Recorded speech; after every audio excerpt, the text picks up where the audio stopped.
Hello friends, आज हम लोग नॉमेनक्लेचर के लेक्चर नंबर 5 में हैं। आपको याद होगा कि लास्ट लेक्चर में मैंने साइक्लिक कंपाउंड्स के नॉमेनक्लेचर पे काफी डिटेल्ड बातचीत की थी। इस लेक्चर में हम लोग अब फंक्शनल ग्रुप के नॉमेनक्लेचर को के ऊपर बातचीत करना शुरू करेंगे। अब फंक्शनल ग्रुप का नॉमेनक्लेचर बहुत ही वास्ट है, इसमें बहुत सारे फंक्शनल ग्रुप्स आएंगे, तो मैं एक एक करके सारे फंक्शनल ग्रुप को है ना टच करना शुरू करूंगा। इस लेक्चर में भी हम लोग एक या दो फंक्शनल ग्रुप के नॉमेनक्लेचर के बारे में बातचीत करेंगे, ठीक है। लेकिन पहले किसी स्पेसिफिक फंक्शनल ग्रुप के नॉमेनक्लेचर के बारे में बातचीत करने से पहले मैं चाहता हूं कि हम जनरलाइज्ड बातचीत करें। पहले समझें कि जनरली फंक्शनल ग्रुप में मौजूद रहता है तो नॉमेनक्लेचर में कौन कौन से चेंजेस आ जाते हैं, क्या बदलाव आ जाता है उसके नॉमेनक्लेचर में, इसको समझने की कोशिश करते हैं, ठीक है। तो lecture number 5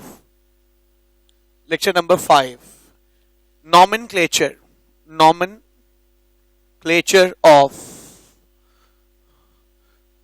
compounds with functional groups,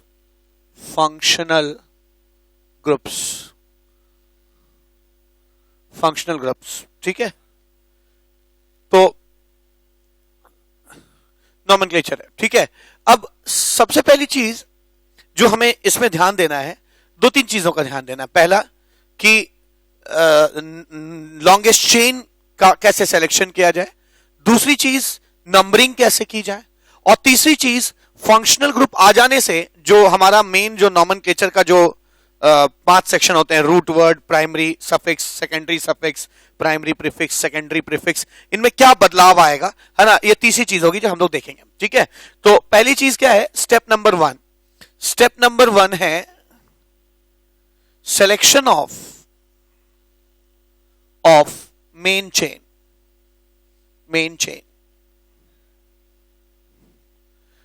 selection of main chain. तो मेन चेन सेलेक्ट करते समय आपको ध्यान देना है कि आपके मेन चेन में फंक्शनल ग्रुप इंक्लूड होना चाहिए, ठीक है।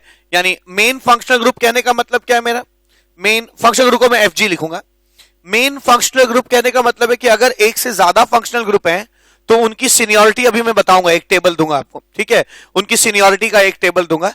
तो अगर दो फंक्शनल ग्रुप है तो उसमें जो ज्यादा सीनियर होगा उसको मेन फंक्शनल ग्रुप मान लेंगे, और अगले जो लेस सीनियर होगा या लेस प्रायोरिटी वाला होगा उसको हम लोग सब्स्टिट्यूएंट मान लेंगे, ठीक है। तो याद रखिएगा, मेन फंक्शनल ग्रुप जो भी है वो आपके लॉन्गेस्ट चेन में इंक्लूड होना चाहिए।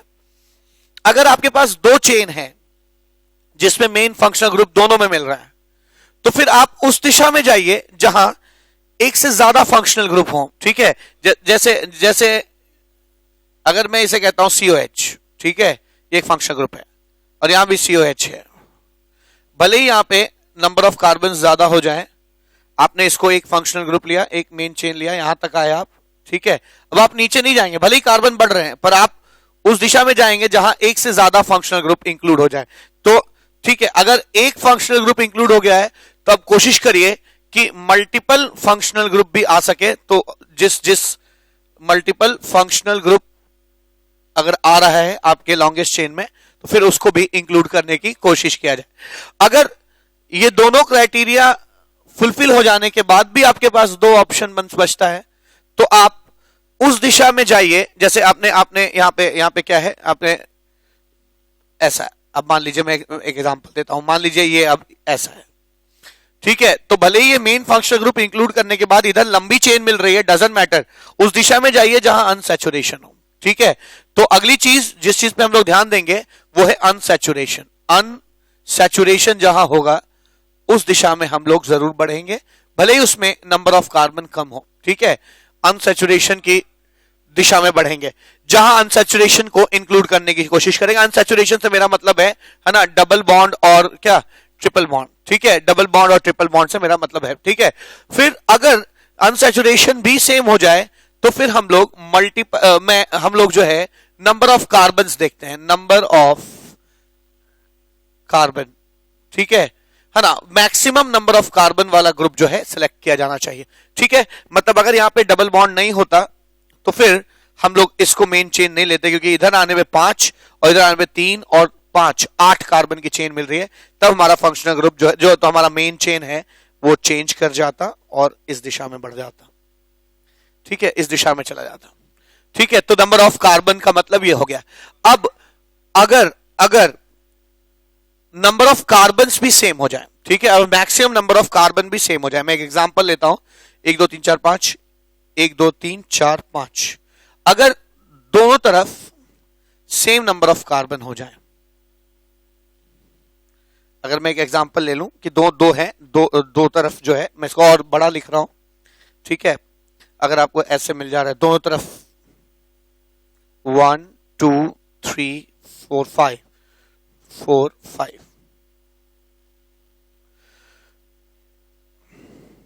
अब यहां पे क्या है, यहां पे मान लीजिए एक Cl लग जाए, ठीक है, और यहां पे भी एक Cl लग जाए, चलिए ठीक है, एक Cl लग गया, तो ध्यान दीजिएगा, अगर मैं ये चेन लेता हूं, एक चेन ये ले सकता हूं 5 कार्बन की, है ना, तो उस केस में ये एक सब्स्टिट्यूएंट हो जाएगा, एक सब्स्टिट्यूएंट। लेकिन अगर मैं ये 5 कार्बन की चेन ले सकता हूं एक, अब ध्यान दीजिएगा, मैंने 2 5 कार्बन की चेन है मेरे पास, तो पहला मेन फंक्शनल ग्रुप ब्लू वाले में भी है, रेड वाले में भी है, अनसैचुरेशन दोनों में नहीं है, मैक्सिमम नंबर ऑफ कार्बन दोनों में सेम है, 1 2 3 4 5, 1 2 3 4 5 बराबर है, नंबर ऑफ कार्बन बराबर है। अब क्या करें, तब इस केस में हम मैक्सिमम नंबर ऑफ सब्स्टिट्यूएंट देखते हैं, मैक्सिमम सब्स्टिट्यूएंट किस में है, सब्स्टिट्यूएंट्स किस में है, जिसमें मैक्सिमम नंबर ऑफ सब्स्टिट्यूएंट्स होंगे वो हम सेलेक्ट करेंगे। अब ध्यान दीजिए, ब्लू वाले में हमें 2 सब्स्टिट्यूएंट मिलेंगे, एक ये वाला और एक ये वाला, 2 सब्स्टिट्यूएंट मिलेंगे, जबकि रेड वाले को अगर आप मेन चेन लेंगे तो सिर्फ ये वाला एक रेड ये वाला एक सब्स्टिट्यूएंट मिलेगा आपको, ठीक है, तो मैं एकदम साफ देख सकता हूं कि, है ना, मैं ब्लू वाले को सही मानूंगा, रेड वाले को सही चेन नहीं माना जाएगा, ठीक है। तो मैक्सिमम नंबर ऑफ सब्स्टिट्यूएंट्स देखिए, अगर मैक्सिमम नंबर ऑफ सब्स्टिट्यूएंट्स भी 2 जगहों पर सेम हो जाते हैं, ठीक है, तो फिर आप सब्स्टिट्यूएंट का लोकेंट देख लीजिए, जैसे फॉर इंस्टेंस मैं इसको फिर से ड्रॉ करता हूं, ठीक है, अगर मैं इसे फिर से ड्रॉ करूं तो क्या लिख सकता हूं, अब अगर मेरे पास 2 चेन है और दोनों में नंबर ऑफ सब्स्टिट्यूएंट्स बराबर है, ठीक है, COOH 1 2 3 4 5 2 3 4 5, ठीक है, अगर मैं यहां एक Cl लगा दूं,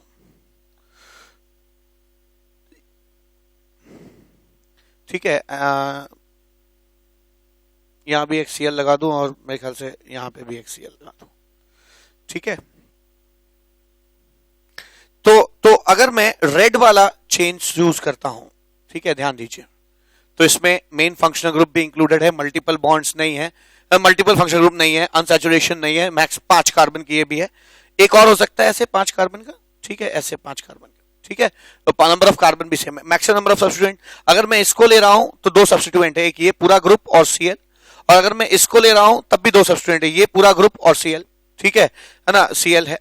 अब कर क्या सकते हैं, तो अब क्या करेंगे, मैं यहां तक सब कुछ है, मैक्सिमम नंबर ऑफ सब्स्टिट्यूएंट भी 2 हो गए, अब क्या करेंगे, सब्स्टिट्यूएंट का लोकेंट लेंगे, जैसे अगर रेड वाली नंबरिंग रेड चेन के लिए 2 3 4 5 और ब्लू वाली नंबरिंग ब्लू के लिए, मान लीजिए ब्लू चेन के लिए 1 2 3 4 5, ध्यान दीजिए इधर से आगे बढ़ेंगे तो पहला लोकेंट 1 है, 2 3 4 5th, पहला सब्स्टिट्यूएंट यहां 3 पे मिल रहा है और दूसरा 5 पे, ठीक है, यहां पहला सब्स्टिट्यूएंट जो मिल रहा है वो अगर ब्लू वाली चेन पे जाएंगे तो ये सब्स्टिट्यूएंट होगा CC, पहला सब्स्टिट्यूएंट 3 पे मिल रहा है, वो दोनों सेम है, और दूसरा सब्स्टिट्यूएंट कहां मिल रहा है हमको, 4 पे मिल रहा है, 4 पे कौन मिल रहा है, क्लोरीन मिल रहा है, यहां दूसरा सब्स्टिट्यूएंट क्लोरीन 5 पे मिल रहा है, यहां दूसरा सब्स्टिट्यूएंट क्लोरीन जो है 4 पे मिल रहा है, तो आप ब्लू वाली चेन को सही मानेंगे और रेड वाली चेन को सही नहीं मानेंगे, यानी इसके बाद आप क्या देखेंगे, लोकेंट ऑफ सब्स्टिट्यूएंट्स, ठीक है, या लोएस्ट लोकेंट ऑफ सब्स्टिट्यूएंट ज्यादा अच्छा रहेगा अगर मैं लिखूं, लोएस्ट लोकेंट ऑफ सब्स्टिट्यूएंट, ठीक है, ये देख लीजिए, और अगर ये भी सेम हो जाए, ठीक है, lowest locant of substituent same हो जाए, तो आप जानते हैं फिर लोएस्ट सम ऑफ लोकेंट देख लीजिए, lowest sum of locant of substituents देख लीजिए, substituents,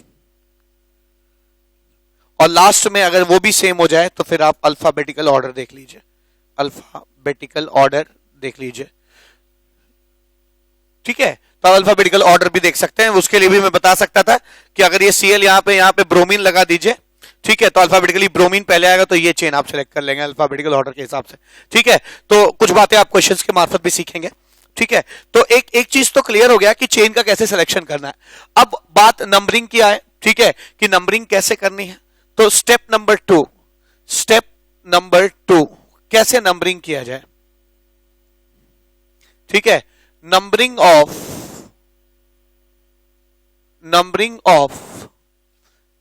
main chain, numbering of main chain कैसे किया जाए नंबरिंग। तो बड़ा ही सिंपल है। नंबरिंग करते समय हम वही दो चीजें फॉलो करेंगे। क्या?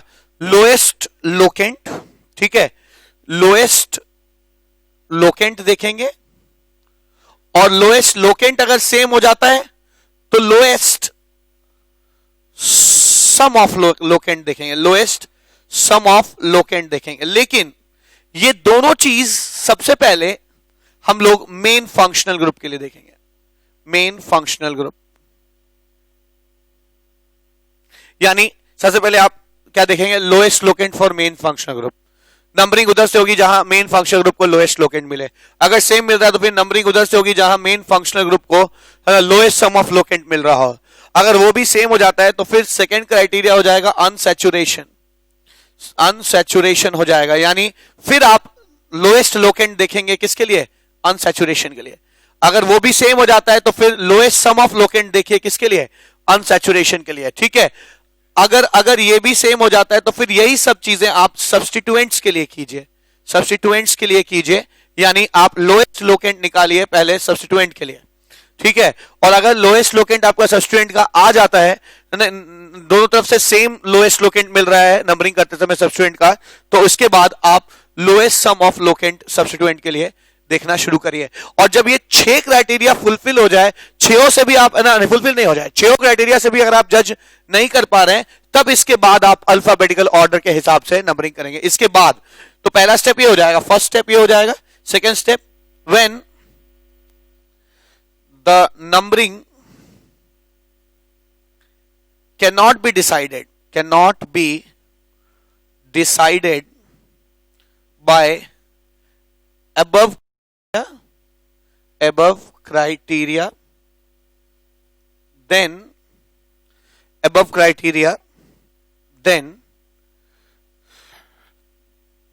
determine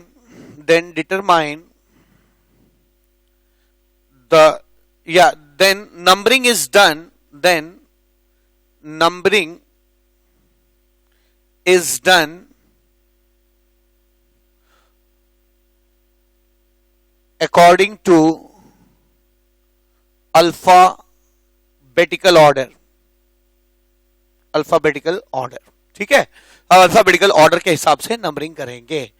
अब ठीक है, ये भी बात डिसाइड हो गई। ठीक है, अब फंक्शनल ग्रुप ऐड होने से क्या फर्क आएगा? क्या नोटेबल बात है देखा जाए, फंक्शनल ग्रुप ऐड होने से क्या फर्क आएगा?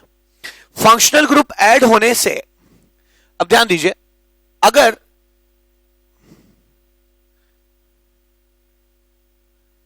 ये मेन फंक्शनल ग्रुप है, ठीक है, अगर ये मेन फंक्शनल ग्रुप है, of course COH is a main functional group. अगर ये मेन फंक्शनल ग्रुप अगर कहीं पे फंक्शनल ग्रुप आ जाता है तो अब इसका नाम, जैसे इसका 1 2 3 4 5, पेंट इसका रूट वर्ड हो गया, एन इसका प्राइमरी सफिक्स हो गया।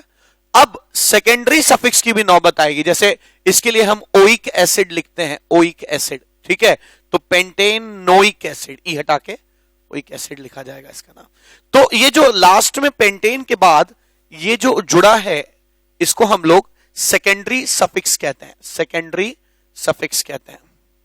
सेकेंडरी सफिक्स अब तक हमने नहीं देखा था क्योंकि अब तक कोई फंक्शनल ग्रुप नहीं आया था, ठीक है, लेकिन अब जब फंक्शनल ग्रुप आ जाएगा, देखिए इसको कहते हैं primary suffix, this is primary suffix and this is root word, this is root word, ये रूट वर्ड है, ये प्राइमरी सफिक्स है, ये सेकेंडरी सफिक्स है। सेकेंडरी सफिक्स अब नई चीज आ गई, ठीक है, तो मैं कहूंगा क्या कि whenever functional group is included, then secondary suffix is added in the nomenclature. is suffix secondary suffix add हो जाएगा, is added in nomenclature.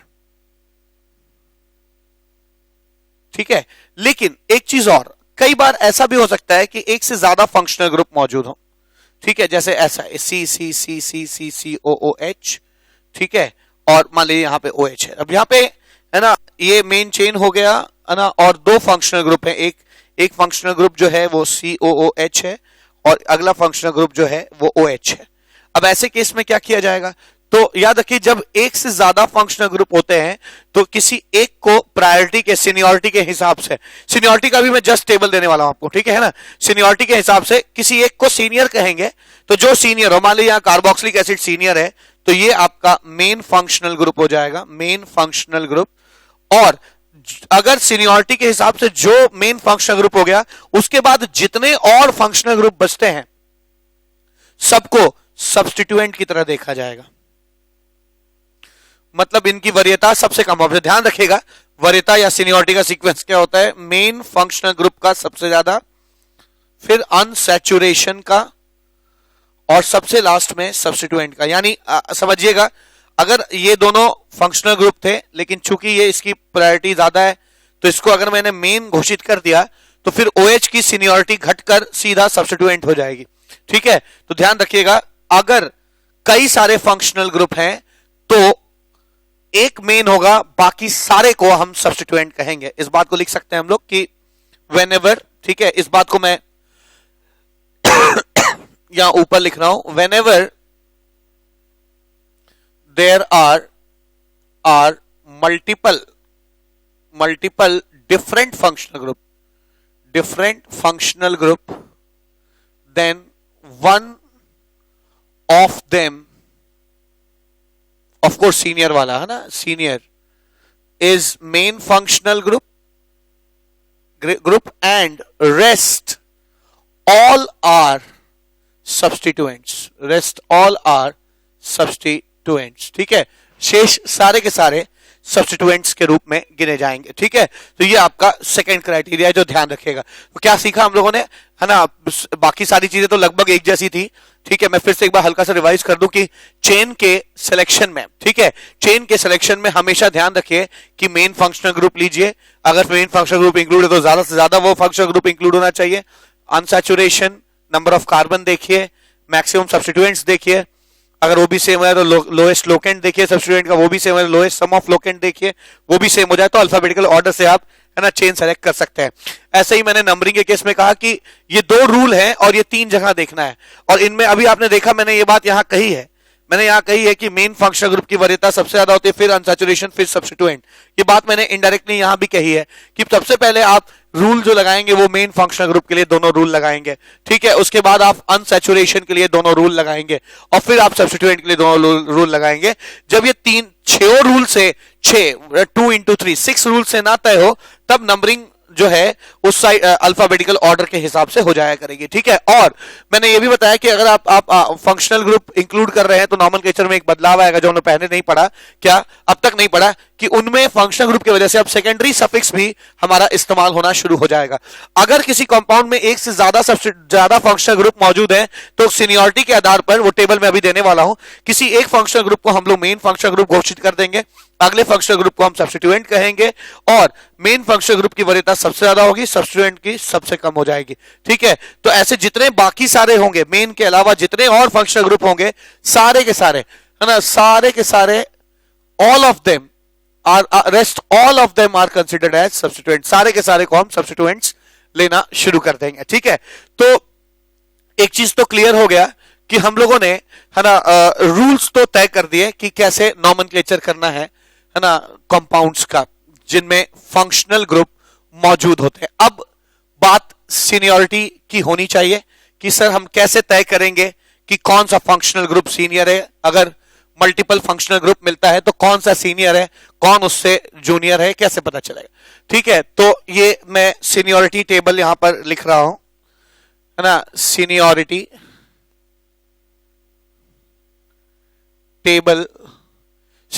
Table of functional group functional group in nomenclature.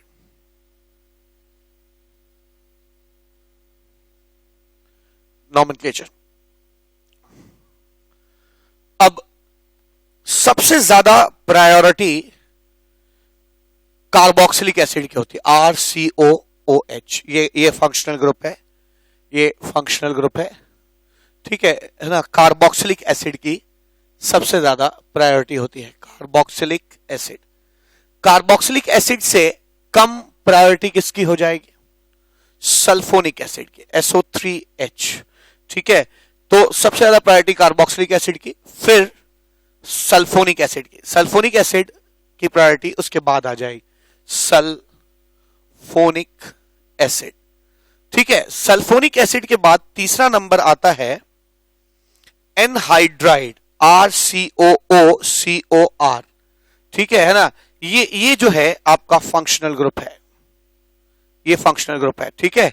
इसको आप एनहाइड्राइड कहेंगे, it's called anhydride, ठीक है। चौथा seniority में जो नंबर आता है वो आता है ना जो है ईस्टर का, ठीक है ना। ईस्टर का आ जाता है RCOOR', ठीक है। और ये जो ग्रुप है COOR', ये ग्रुप ईस्टर का कहा जाता है, ठीक है। ईस्टर आ जाता है, ईस्टर। अब पांचवा नंबर जो है वो RCOX हो जाएगा, ठीक है। यहां पे COX, यहां X जो है वो हेलाइड है, ठीक है, हेलाइड है और एसिड हेलाइड कहा जाता है इनको। इनकी प्रायोरिटी ना 5th नंबर पे आ जाएगी, ठीक है। तो मैं कह सकता हूं कि अगर मैं नंबरिंग के हिसाब से देखूं तो ये जो एसिड एनहाइड्राइड है, दिस इज एसिड हेलाइड है, इसकी प्रायोरिटी 5th होती है, जहां X का मतलब क्लोरीन, ब्रोमीन, आयोडीन हो सकता है, ठीक है। एसिड हेलाइड के बाद अगली प्रायोरिटी जो होती है, ठीक है, वो अमाइड की हो जाएगी, ठीक है ना। इसके बाद अमाइड की हो जाएगी CONH2, ठीक है। इसको अमाइड कहते हैं, अमाइड, ठीक है। तो इसकी प्रायोरिटी आ जाएगी, इसके बाद अमाइड कहा जाएगा, अमाइड। अमाइड के बाद अगली प्रायोरिटी जो है वो RCN यानी साइनाइड की हो जाएगी, ठीक है। ये साइनाइड की हो जाएगी, ठीक है। साइनाइड को हम लोग नाइट्राइल भी कहते हैं, ठीक है। तो नाइट्राइल ज्यादा इसका IUPAC नेम है, तो नाइट्राइल हो जाएगा। 8th नंबर पे प्रायोरिटी क्या आता है? आइसोसाइनाइड, NC, ठीक है ना। NC आ जाता है और इसको हम लोग कहते हैं आइसोसाइनाइड, आइसोसाइनाइड, ठीक है। 8वें नंबर के बाद 9th नंबर की जो प्रायोरिटी हो जाएगी, ठीक है, 9th लेवल पे हो जाएगा, वो होगा एल्डिहाइड। एल्डिहाइड ग्रुप होता है RCHO, ठीक है। इसको हम लोग एल्डिहाइड ग्रुप कहते हैं और इसकी प्रायोरिटी 9th नंबर पे हो जाएगी, एल्डिहाइड। एल्डिहाइड के बाद जो लेस प्रायोरिटी वाला होता है अगला, उसको हम लोग कीटोन कहेंगे, RCOR'। ये जो ग्रुप है CO, ये दोनों तरफ से जुड़ा हुआ डैश डैश, इसको हम लोग कीटोन कहते हैं। ये ग्रुप आपकी है ना, उससे का एल्डिहाइड से भी कम प्रायोरिटी रखता है, ठीक है। तो आपका कीटोन ग्रुप हो गया। कीटोन के बाद अगर आप बात करें तो अगला प्रायोरिटी अल्कोहल का आता है, जिसमें OH ग्रुप अटैच है, ये आपका अल्कोहल हो जाएगा, अल्कोहल, ठीक है। इसकी प्रायोरिटी इससे भी कम आ जाएगी, ठीक है। अब इसके बाद क्या? इसके बाद अल्कोहल के बाद थायोल का नंबर आ जाता है। थायोल सल्फर वाले अल्कोहल जैसा ही होता है, बस उसमें ऑक्सीजन के जगह सल्फर लगा होता है, ठीक है। तो आप 12th नंबर पे फिर लिख सकते हैं थायोल, SH, ठीक है। थायोल हो जाएगा, थायोल, ठीक है। 12 हो गए और 2 बचते हैं। 13वां अमीन हो जाएगा। अमीन कई तरह के होते हैं ना, है ना, 1 डिग्री अमीन, 1 डिग्री अमीन, ठीक है ना, 2 डिग्री अमीन जिसका फंक्शनल ग्रुप आएगा डैश डैश, ठीक है, और 3 डिग्री अमीन ऐसा R N R R dash double dash, ठीक है। ये एन के साथ अगर 3 लोग निकले हैं तो ये आपका जो है 3 डिग्री अमीन हो जाएगा, ठीक है। इनकी प्रायोरिटी जो है वो 13th नंबर पे होती है, रिकॉर्ड अमीन कहा जाता है इनको। और 14th नंबर पे लीस्ट प्रायोरिटी है ना, वो है ईथर, आर डैश, है ना, ओ आर को हम लोग ईथर कहते हैं, ठीक है। या आप ऐसे समझिए, ओ आर को ईथर मत कहिए, है ना, ओ आर डैश जो है, ओ के साथ अगर 2 बॉन्ड निकला हो तो उसको ईथर कहा जाता है, ठीक है ना, ईथर कहा जाता है। इसकी प्रायोरिटी सबसे कम हो जाएगी। तो अब नॉमेनक्लेचर में क्या है, हम लोगों को ये 14 चीजों का नॉमेनक्लेचर सीखना है, ठीक है ना। आज मैं कोशिश करता हूं कि इनमें कम से कम 2 चीजों का नॉमेनक्लेचर या मैक्सिमम 3 चीजों का नॉमेनक्लेचर आपको सिखाऊं। अगले लेक्चर में हो सकता है अगले 3, अगले लेक्चर में और 3, अगले लेक्चर में और 3, और लास्ट में ऐसे। तो इसमें 4-5 लेक्चर्स और लगेंगे। मैं धीरे धीरे करके अब हर फंक्शनल ग्रुप में जाकर आपको नेमिंग सिखाने की कोशिश करूंगा, ठीक है, ठीक है। तो अब इस फेरिस्ट में, ठीक है, तो आपको सीनियरिटी भी समझ में आ गई। आइए अब इस पे कुछ क्वेश्चंस करते हैं, ठीक है। तो सबसे पहले जो सबसे ज्यादा प्रायोरिटी वाला है sulphonic acid, sorry carboxylic acid, उस पर बातचीत करते हैं, उसके नॉमेनक्लेचर सीखते हैं। कार्बोक्सिलिक एसिड, ठीक है। कार्बोक्सिलिक एसिड जो है वो उनके नॉमेनक्लेचर में ध्यान रखना है कि कार्बोक्सिलिक इसे कहते हैं ना, RCOOH। अब ध्यान रखिए, कई बातें हो सकती है,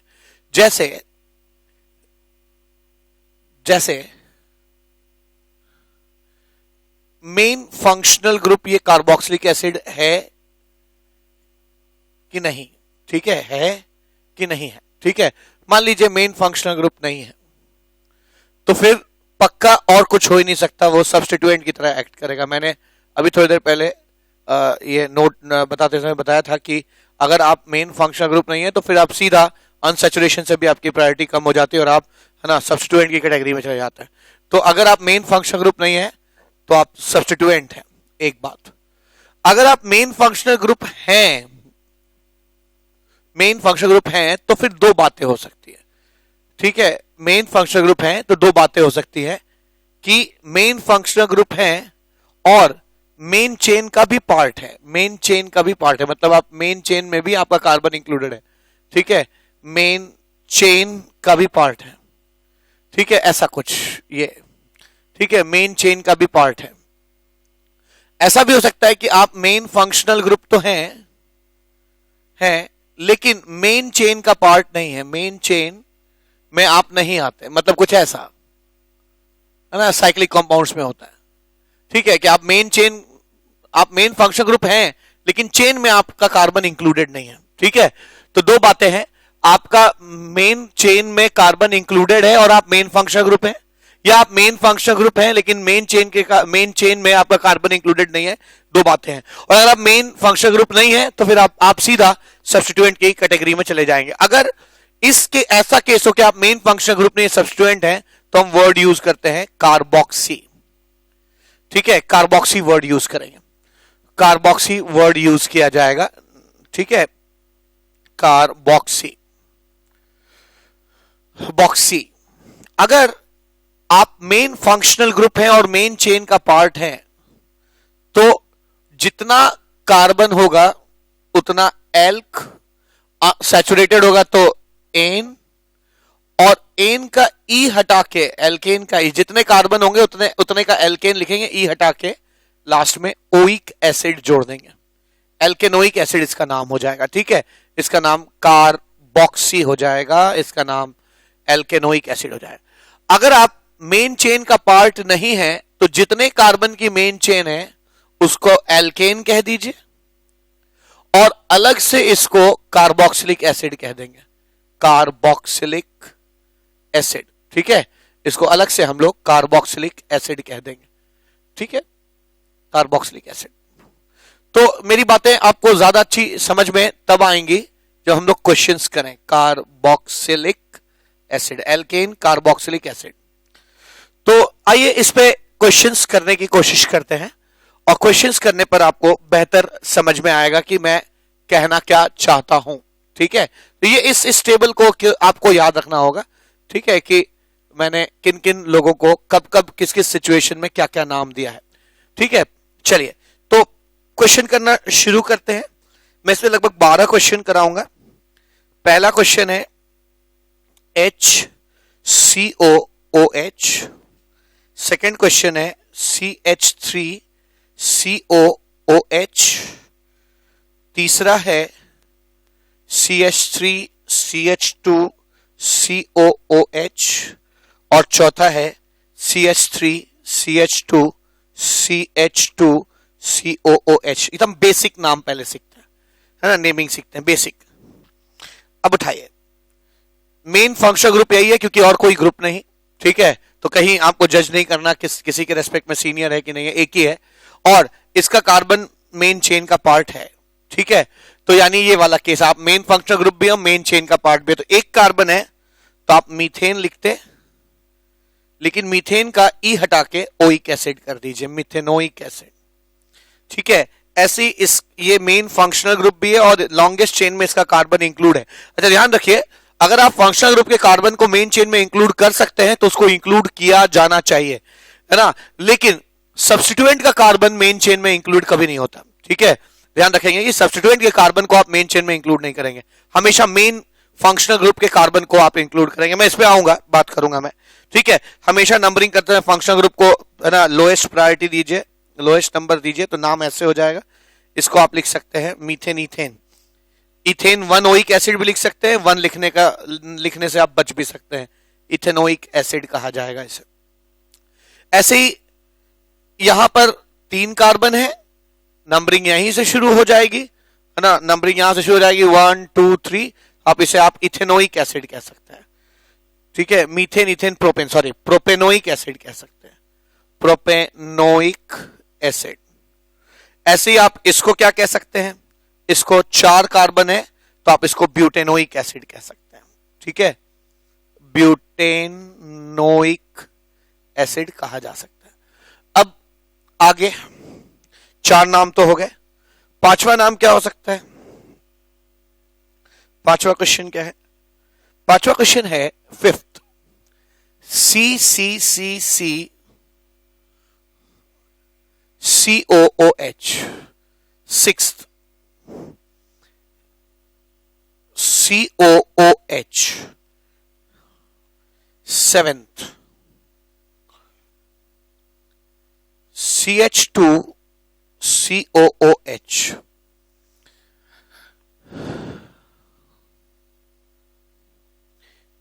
8th,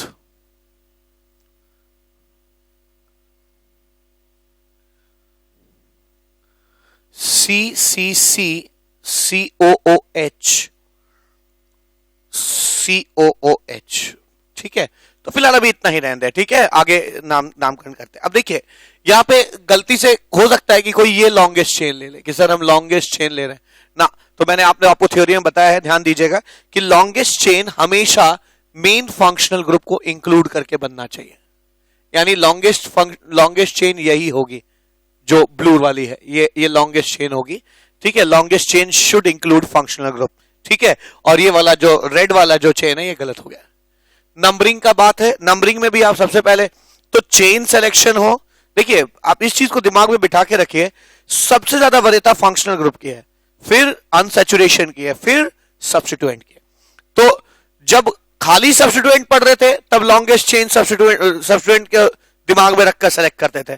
जब अनसैचुरेशन पढ़ना शुरू किया तो लॉन्गेस्ट चेन अनसैचुरेशन के हिसाब से चूज करिए, और जब फंक्शनल ग्रुप में इंक्लूड हो गया तो अब सारी बातें, चाहे वो नंबरिंग हो चाहे चेन का सिलेक्शन हो, सब मेन फंक्शनल ग्रुप को दिमाग में रखकर या कंसिडरेशन में रखकर आप उनको सेलेक्ट करेंगे। चाहे मेन फंक्शनल ग्रुप, चाहे मेन चेन हो चाहे नंबरिंग हो, हमेशा मेन फंक्शनल ग्रुप हमारे दिमाग में रहेगा। तो इसकी नंबरिंग शुरू की जाए 1 2 3 4 5 6। तो मैं इसका नाम क्या लिख सकता हूं? 6 कार्बन की है, एसिड है, तो हेक्सेनोइक एसिड, तो हेक्सेनोइक एसिड तो ये है ही। ऐसा हेक्सेनोइक एसिड है जिसके 2 पे ये फंक्शनल ग्रुप है, नहीं सब्स्टिट्यूट मीथेन प्रोपेन, 2 पे क्या है, प्रोपाइल है। ठीक है, 2 प्रोपाइल हेक्सेनोइक एसिड कहा जाएगा। ठीक है, अब अगला क्वेश्चन देखिए ना, दिस अ ब्यूटीफुल क्वेश्चन। इसके बारे में मैंने यहां पे भी शुरुआत में भी इस चीज का जिक्र किया था।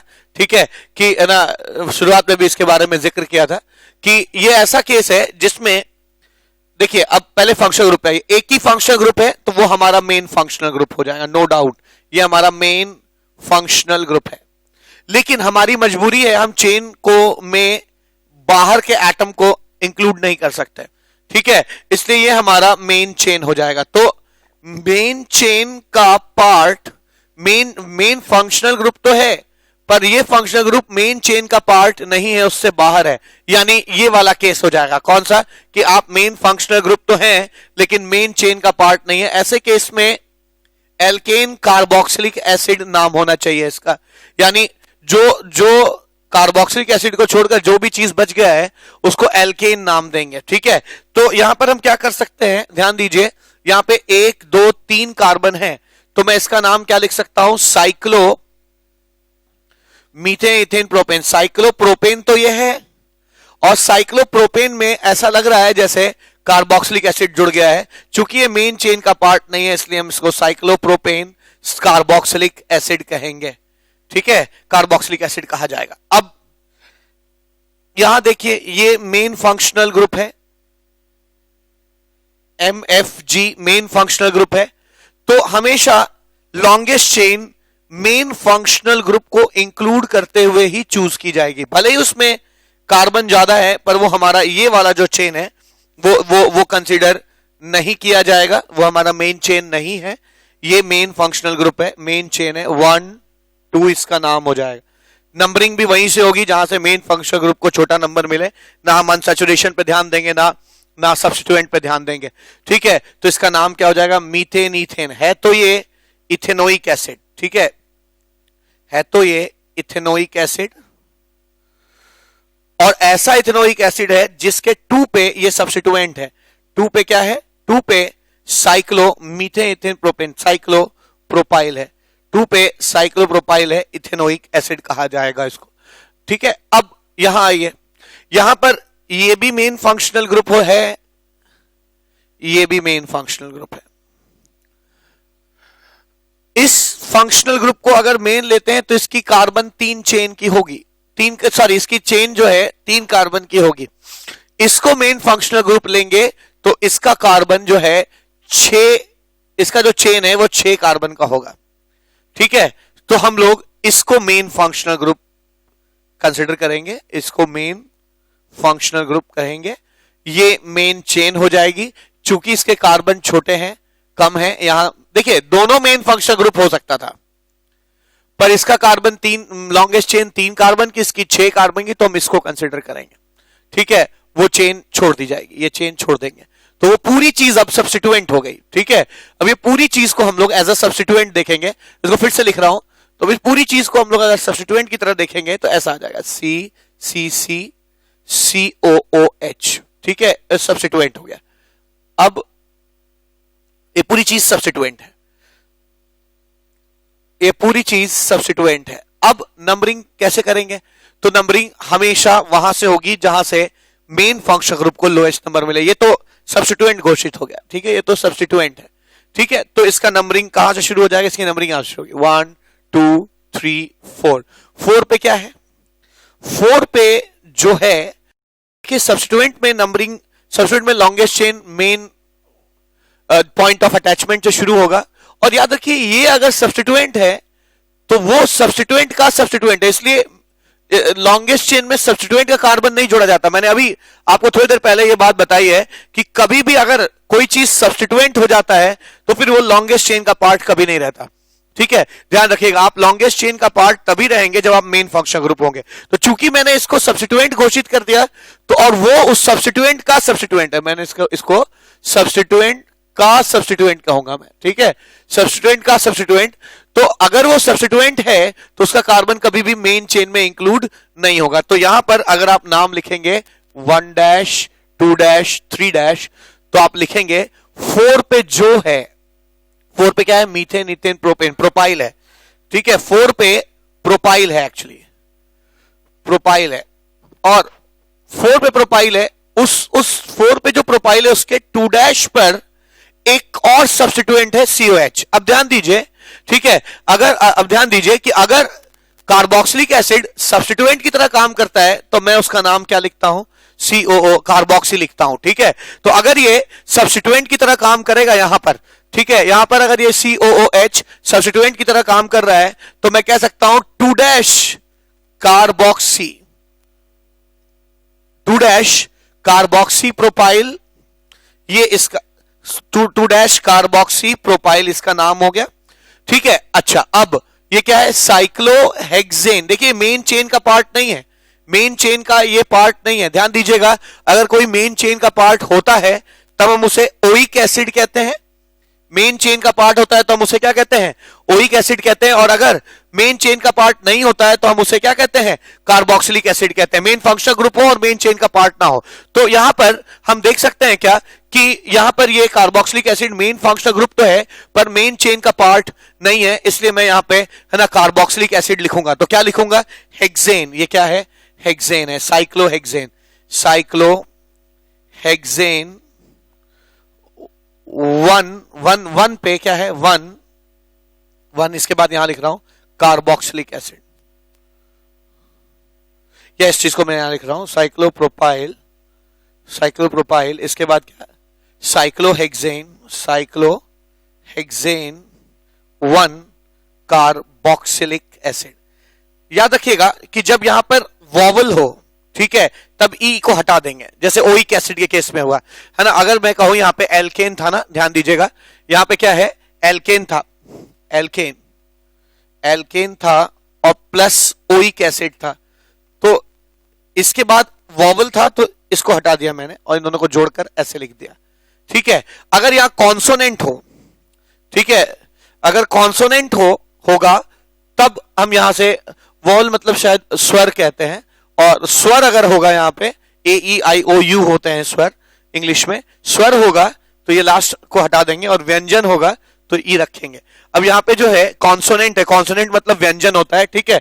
तो अगर यहां पर ई इसके बाद कॉन्सोनेंट है, व्यंजन है, AEIOU नहीं है, तो इस ई को रिटेन करेंगे, तो इसका नाम हो जाएगा 4 2 dash carboxy propyl cyclohexane 1 carboxylic acid, ठीक है। तो ये लगभग हम लोगों ने 8 नॉमेनक्लेचर यहां पे 8 कंपाउंड्स के देखे हैं, और मेरे पास 2-3 एग्जांपल है, आइए उसको देखने की कोशिश करते हैं, ठीक है। तो 9th क्वेश्चन क्या हो जाएगा, 9th क्वेश्चन देखते हैं।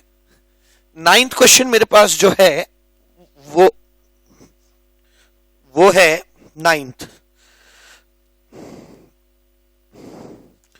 9th क्वेश्चन है COOH COOH। 10th क्वेश्चन है COOH CH2 COOH, ठीक है। 11th क्वेश्चन है COOH CH2 CH2 CH2 CH2 COOH, और 12th क्वेश्चन जो लास्ट क्वेश्चन है इस टॉपिक पे वो ये है मेरे पास, यहां पाई बॉन्ड है COOH COOH COOH। अब ये 4 कंपाउंड और बच गए हैं जिनका मुझे नाम लिखना है, और आइए इसका नाम लिखने की कोशिश करते हैं, ठीक है। अब इसमें हम जो लॉन्गेस्ट चेन ले सकते हैं वो ये 2 कार्बन की है, सिमेट्रिक मॉलिक्यूल है, कहीं से भी नंबरिंग कर सकते हैं, ऐसे कर दीजिए 1 2, तो मैं लिख सकता हूं इसे methane ethane, ethane 1 2 dioic acid. चूंकि यहां डी था इसलिए मैंने इस ई को नेग्लेक्ट नहीं किया, इथेन 1 2 डाइओइक एसिड, ठीक है। अच्छा ध्यान दीजिएगा, ओइक शब्द तब इस्तेमाल करते हैं, आपने ध्यान दिया था, ओइक शब्द तब इस्तेमाल करते हैं जब आप मेन चेन का पार्ट भी होते हैं और मेन फंक्शनल ग्रुप भी होते हैं, ठीक है। समझ में आ रही बात आपको। अच्छा यहां पे वैसे ही उसी तर्ज पे बहुत इजी है, ये भी सिमेट्रिकल है, आप नंबरिंग कर दीजिए 1 1 2 3, तो आप इसका नाम लिख सकते हैं मीथेन प्रोपेन, है ना, प्रोपेन 1 3 डाई ओइक एसिड लिखा जा सकता है। ऐसे ही यहां पर आप क्या लिख सकते हैं 1 2 3 4 5 6, ठीक है ना, ऐसे हो गया। यहां पे नंबरिंग कर दीजिए, सिमेट्रिकल है, किसी भी तरफ से नंबरिंग करेंगे कोई फर्क नहीं पड़ेगा। इसको आप लिख सकते हैं हेक्सेन 1,6 डाई ओइक, है ना, ओइक एसिड कहा जा सकता है, ठीक है। लास्ट क्वेश्चन क्या कहता है, बहुत अच्छा क्वेश्चन है ये, आपका मेन फंक्शनल ग्रुप होगा, इसमें डाउट नहीं है, ठीक है, ये मेन फंक्शनल ग्रुप है, इसमें कोई डाउट नहीं है। अच्छा, अब क्या, अब नंबरिंग की जाए तो इसकी कई तरह से नंबरिंग हो सकती है ना। आप लोएस्ट नंबर इसको भी दे सकते हैं 1 2 3, आप लोएस्ट नंबर इसको भी दे सकते हैं 1, लेकिन अगर आप इसको 1 कहेंगे तो इसको 2 ही कहना होगा आपको, 2 3, ठीक है। और अगर आप एक और नंबरिंग कर सकते हैं, ब्लैक रंग से कर रहा हूं, अगर आप इसको 1 देते हैं 1, तो ये आ जाएगा 2, क्योंकि पाई बॉन्ड के केस में मैंने पिछले लेक्चर में बताया था, अनसैचुरेशन के लेक्चर में, लेक्चर नंबर 3 में बताया था कि अगर आप कभी भी 1 डबल बॉन्ड को देते हैं तो अगले जो डबल बॉन्डेड कार्बन उसी को 2 दे सकते हैं, आप उधर नहीं जा सकते, 1 2 3 लिख सकते हैं, ठीक है। तो तीनों तरीके से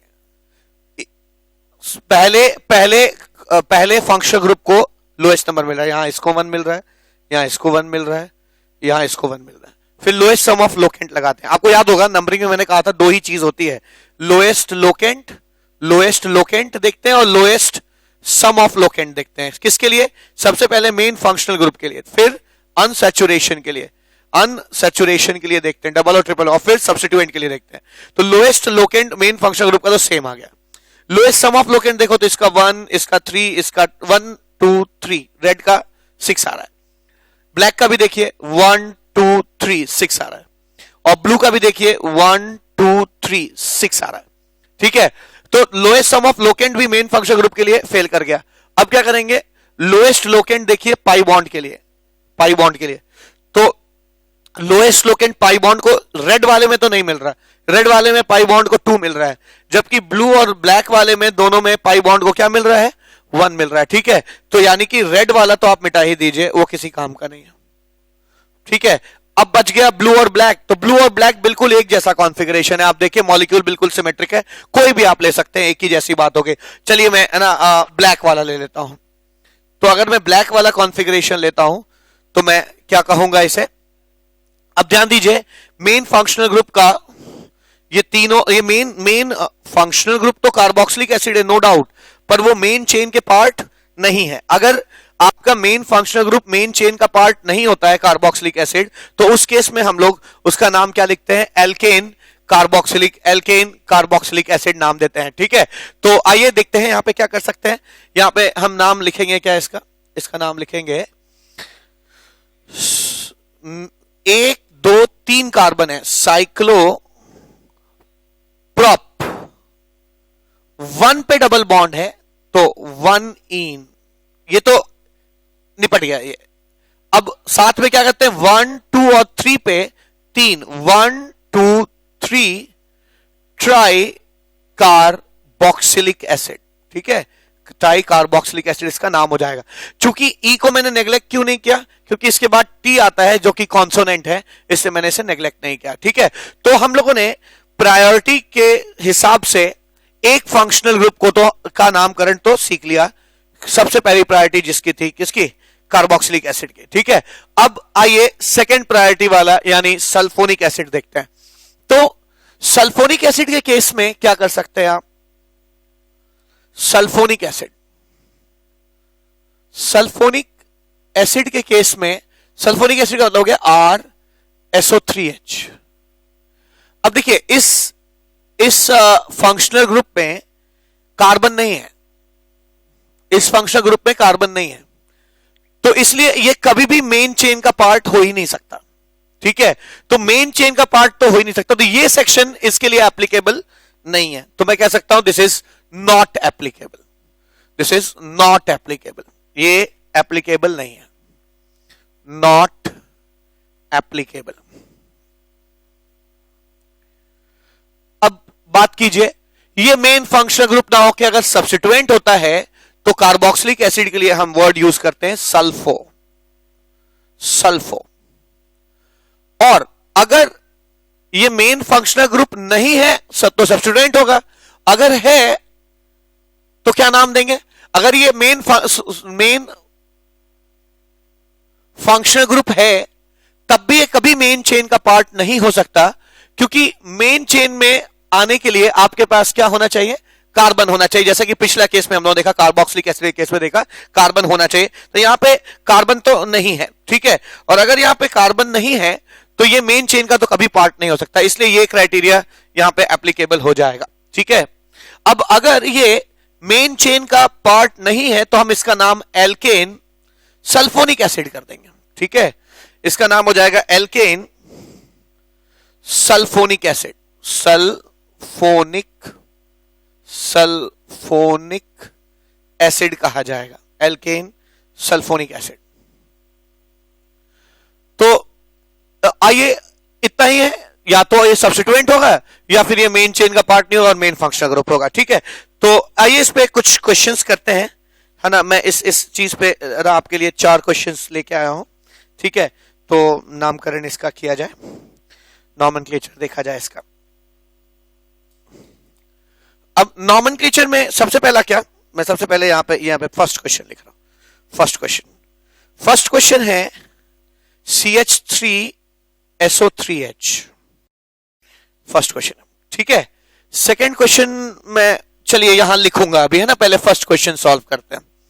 फर्स्ट क्वेश्चन क्या कहता है कि यहां पर ये मेन फंक्शनल ग्रुप तो है, क्योंकि इससे ज्यादा प्रायोरिटी या सीनियरिटी वाला कोई और फंक्शनल ग्रुप नहीं है, तो इससे ज्यादा सीनियर लोग नहीं है, तो इसलिए उनके एब्सेंशिया में, उनके अभाव में इसको मेन फंक्शनल ग्रुप हमने घोषित कर दिया। ये MFG है, मेन फंक्शनल ग्रुप है।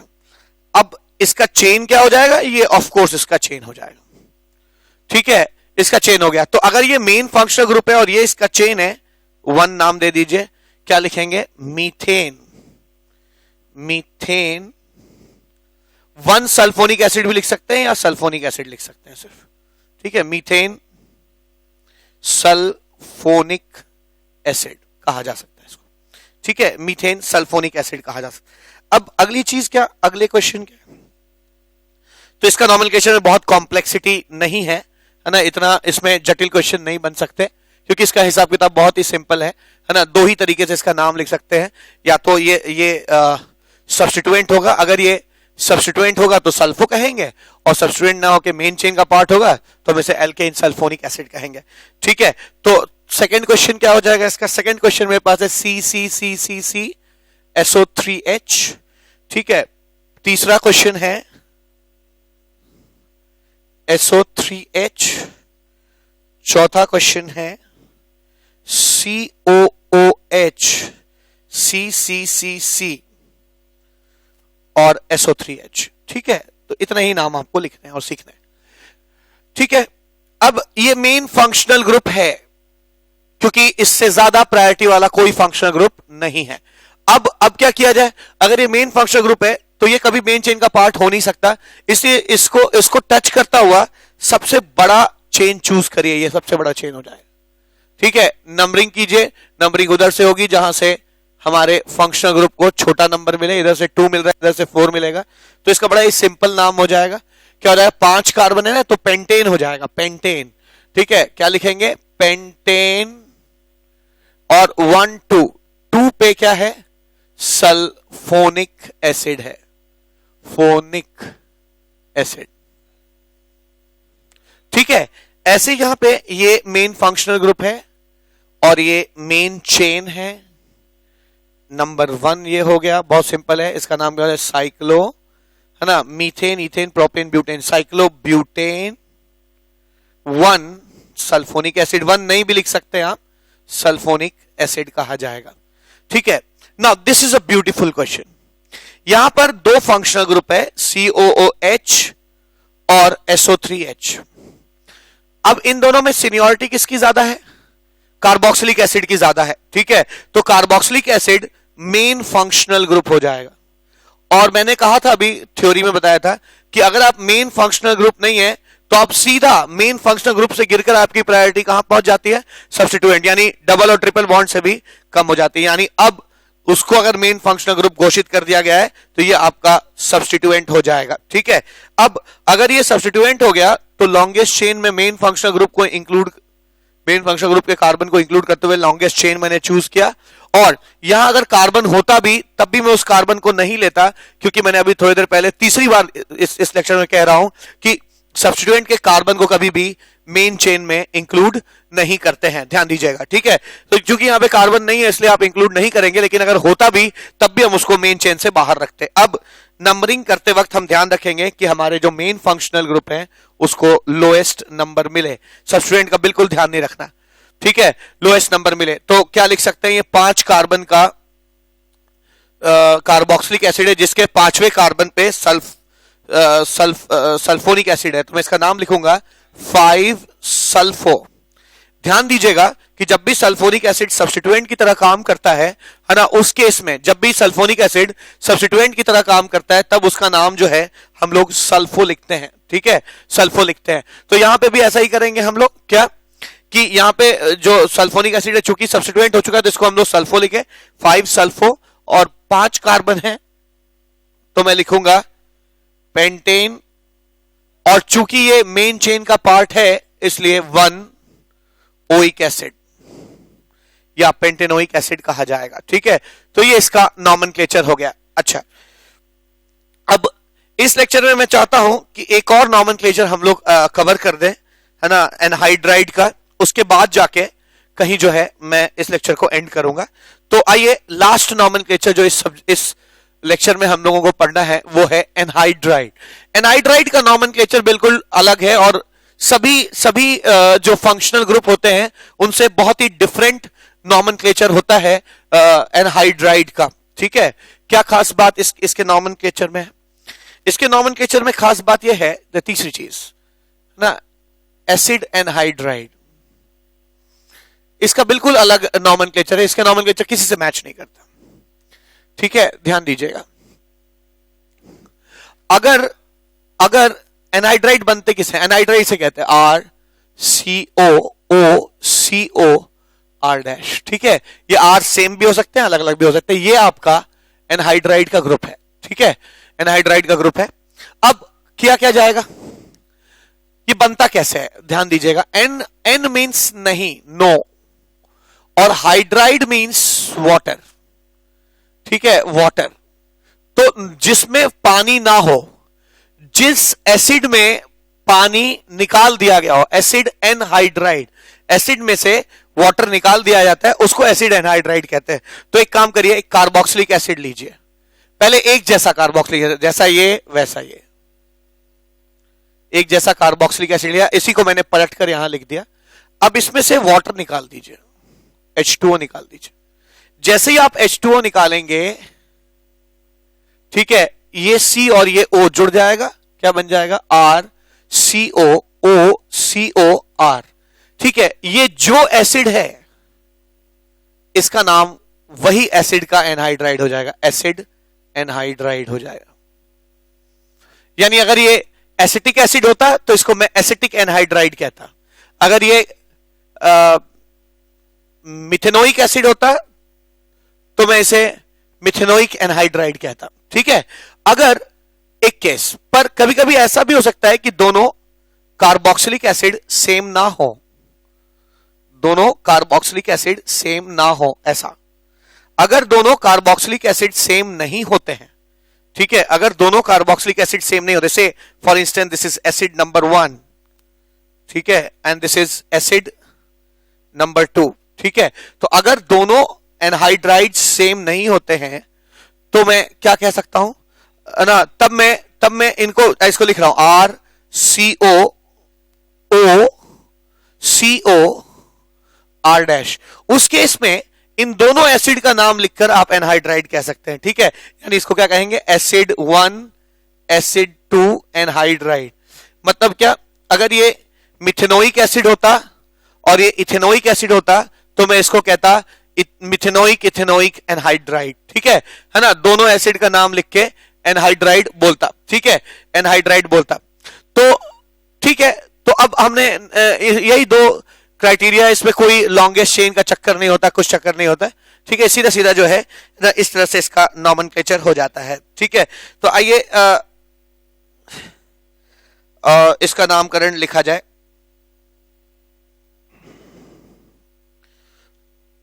अब इसके नामकरण पे क्वेश्चन किए जाएं। तो आइए इसके नॉमेनक्लेचर पे कुछ क्वेश्चंस करते हैं। तो क्वेश्चंस करते हैं। पहला क्वेश्चन क्या, नेमिंग शुरू करते हैं क्वेश्चंस की, है ना। इसमें मेरे पास आपके लिए है 5-6 क्वेश्चंस हैं, 6-7 क्वेश्चंस हैं, और बहुत ही क्लियर हो जाएगा, बहुत इजी इनका नॉमेनक्लेचर है ना। बिल्कुल बस आपको एसिड का पता लगाना है कि ये किस एसिड से आए हैं। एक ही एसिड से आएंगे तो एसिड एनहाइड्राइड, और 2 एसिड से आएंगे तो एसिड 1, एसिड 2 एनहाइड्राइड कहा जाएगा, ठीक है। तो यहाँ ज्यादा इंपॉर्टेंट ये है कि आपको एसिड का नाम सही से लिखने आना चाहिए, बाकी तो उसके पीछे एनहाइड्राइड ही लिखा जाता है, ठीक है। तो मेरे पास पहला क्वेश्चन जो है, फर्स्ट क्वेश्चन है HCOOCOH। सेकेंड क्वेश्चन है मेरे पास CH3 CO OCO CH3 ठीक है। और एक क्वेश्चन है थर्ड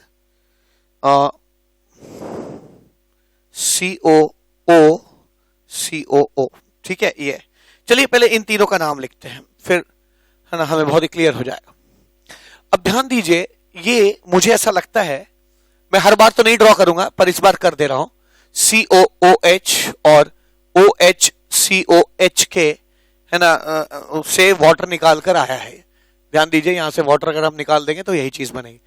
इस एसिड को हम लोग मिथेनोइक एसिड कहते हैं, इसलिए इस एनहाइड्राइड को हम लोग क्या कहेंगे, मिथेनोइक एनहाइड्राइड कहा जाएगा, ठीक है, मिथेनोइक एनहाइड्राइड कहेंगे, ठीक है। आप ऐसा भी कर सकते थे कि, है ना, ऐसे सोच सकते हैं कि ये आपको पता लगाना है किस एसिड से आया, तो एक काम करिए, यहां तोड़िए, जहां HO है वहां H लगा दीजिए, और जहां कुछ नहीं है वहां OH लगा दीजिए, क्योंकि वाटर जो है, वाटर का मतलब H और OH ही तो होता है, ठीक है, OH होता है। तो ये वाटर निकाल के यहां आए थे, तो वाटर ऐड कर दीजिए। अब जब ऐड करेंगे तो आपको कौन सा 2 एसिड मिल रहा है, देख लीजिए, CH3 COOH, CH3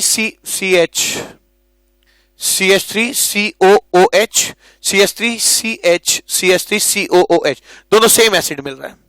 जब भी दोनों एसिड सेम होते हैं तो इस एसिड का बस नाम देखिए क्या आ रहा है, और फिर हम इसका नाम वही एनहाइड्राइड लिख देंगे, ठीक है। ये कैसा एसिड है, अब इस एसिड का नाम, मैंने कहा हमेशा एसिड का नाम लिखने आना चाहिए, ठीक है। तो इसका नाम कैसे लिखेंगे, 1 2 3, यानी लिख सकते हैं मीथेन, इथेन, प्रोपेन। ये प्रोपेनोइक एसिड है, इसके 2 पे मिथाइल है, तो मैं इसका नाम लिखूंगा 2 मिथाइल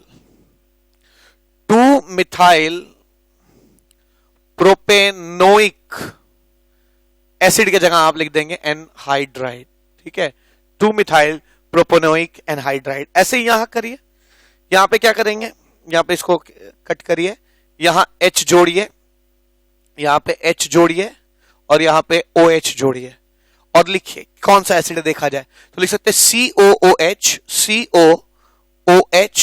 CH2 COOH CH2 है ना, COOH, ये एसिड है, ठीक है। तो ये कौन सा एसिड है, इसका नाम लिखते हैं, ये ऐसे है ना, ये 1 2 3 4 मीथेन, इथेन, प्रोपेन, ब्यूटेन। तो मैं लिख सकता हूं क्या कि ब्यूटेन डायोइक एसिड है, ये उसका एनहाइड्राइड है, ठीक है। तो इसका नाम क्या हो जाएगा, इस एसिड का जो भी नाम आएगा, क्या आएगा, methane, ethane, propane, butane 1,4 dioic anhydride, acid हटा के आप एनहाइड्राइड लिख सकते हैं, डाइओइक एनहाइड्राइड, ठीक है। तो बहुत ही क्लियर हो गया यहां पे कि नामकरण उतना मुश्किल नहीं है, ठीक है। बस आपको एसिड फिगर आउट करना है कि कौन सा एसिड है, और फिर आप उसका नामकरण कर सकते हैं, ठीक है। तो मैं इस क्वेश्चन को कंटिन्यूड रख रहा हूं क्वेश्चन करने को। अब तक हम लोगों ने 3 क्वेश्चन किए हैं, चौथा देखते हैं। चौथा क्वेश्चन क्या कहता है, फोर्थ क्वेश्चन है मेरे पास, ये है फोर्थ है COO, ठीक है। फिफ्थ है CO ऐसे, और लास्ट क्वेश्चन है हमारा, ठीक है ना, ये तीनों भी बहुत इजी क्वेश्चंस हैं।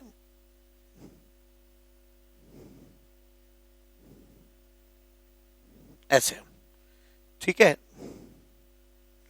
ये है। तो फिर नेमिंग शुरू करते हैं, इसको तोड़िए, यहां OH जोड़िए, यहां H जोड़िए, क्या मिलेगा? ये जो मिलेगा मुझे वो ये है। अब ये जो एसिड मिला मुझे COOH और COOH, ये जो मिला मुझे COOH, इसका जो नाम आएगा उसके सामने मैं एनहाइड्राइड जोड़ दूंगा, ठीक है। इसका जो भी नाम आएगा उसके सामने मैं एनहाइड्राइड जोड़ दूंगा। तो ये हमारा लॉन्गेस्ट चेन हो गया, है ना। नंबरिंग यहां हो गई 1 2 1 2। तो कार्बोक्सिलिक एसिड यहाँ पे मेन फंक्शनल ग्रुप तो है, लेकिन मेन चेन का पार्ट नहीं है, ठीक है। तो इसलिए हम लोग ना कार्बोक्सिलिक एसिड शब्द इस्तेमाल करेंगे। तो इसका नाम हो जाएगा साइक्लोहेक्सेन, इसका नाम हो जाएगा cyclohexane 1,2 di carboxylic acid. Carboxylic acid इसलिए क्योंकि मेन चेन का पार्ट नहीं है। ये साइक्लोहेक्सेन 1,2 डाई कार्बोक्सिलिक एसिड है, लेकिन अगर आप इसका नाम पूछेंगे, ठीक है, तो ये एसिड मिटाकर आपको सिर्फ लिखना पड़ेगा क्या? एनहाइड्राइड, ठीक है।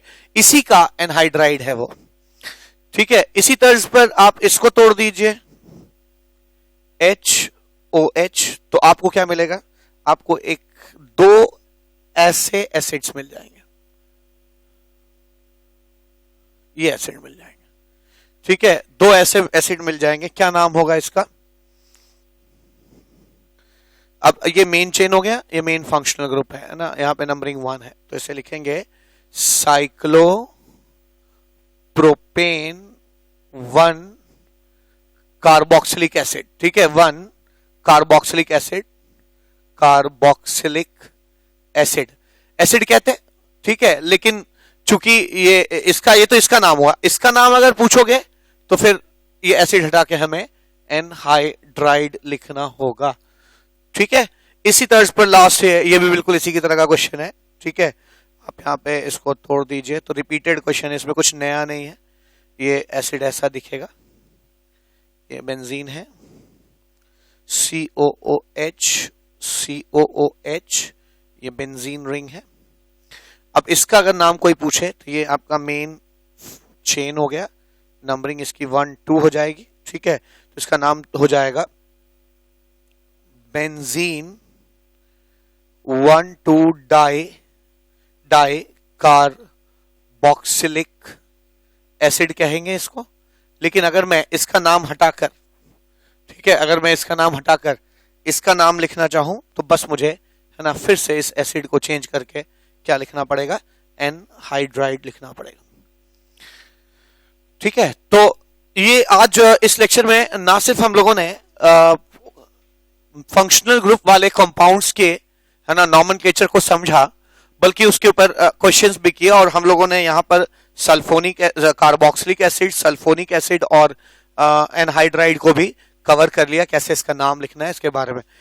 आगे ईस्टर, एसिड हैलाइड और अमाइड्स के नॉमेनक्लेचर को हम लोग, है ना, बस जो इन तीनों के बाद, जैसे एसिड है ना, या सल्फोनिक एसिड है, कार्बोक्सिलिक एसिड है और एनहाइड्राइड है, इनके बाद प्रायोरिटी में जो भी ग्रुप्स आते हैं इनके बारे में हम लोग अगले लेक्चर में सीखने की कोशिश करेंगे। तब तक के लिए, है ना, thank you so much, have a nice day.